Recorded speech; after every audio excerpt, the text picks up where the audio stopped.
Est-ce que dès que tu te lèves, tu te dis je suis trop grosse, je suis moche, puis rien ne me va, et puis mon ventre, mes cuisses, je déteste tout. Est-ce que c'est ça ton premier dialogue du matin? Alors reste jusqu'au bout, cette vidéo est pour toi et je t'y explique les liens entre les jugements que tu as sur ton corps et les troubles du comportement alimentaire. Je suppose qu'on t'a jamais appris à parler à ton corps.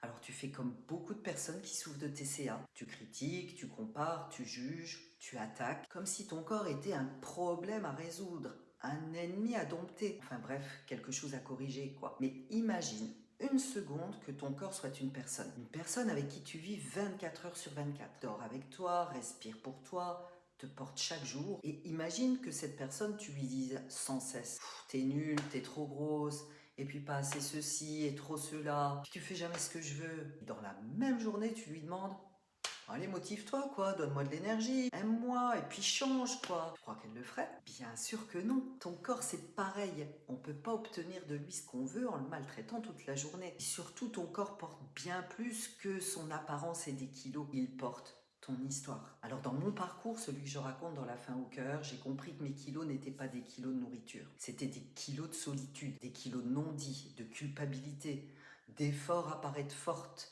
de je vais bien alors qu'à l'intérieur je m'effondrais vraiment. Et dans mes accompagnements, je vois ça tous les jours. Je pense notamment à une patiente, une femme absolument incroyable, qui était en surpoids et qui comprenait pas pourquoi, malgré tous ses efforts, elle pouvait pas lâcher ce poids. Alors on n'a jamais parlé bouffe, jamais parlé régime.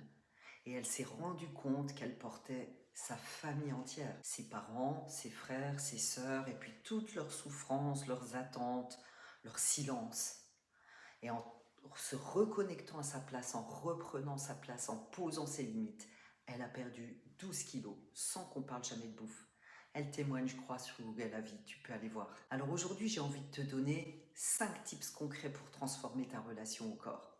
Le premier, arrête-toi chaque fois que tu l'insultes ou que tu lui parles mal et remplace par quelque chose de doux et de bienveillant. Par exemple, je sais que mon corps fait de son mieux. Ou tu lui parles directement, je sais que tu fais de ton mieux. C'est simple, mais ça interrompt la spirale.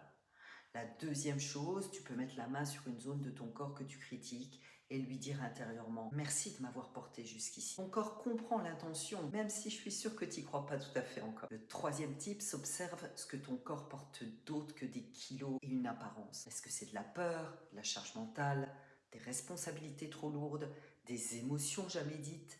Rien que de mettre des mots, ça libère. La quatrième chose, mets-toi en mouvement. Mets un mouvement doux, pas pour brûler du gras ou mériter de manger. Je suis sûre que tu pourrais faire ça. Et pas pour changer non plus, mais juste pour te reconnecter à ton corps et recréer du lien.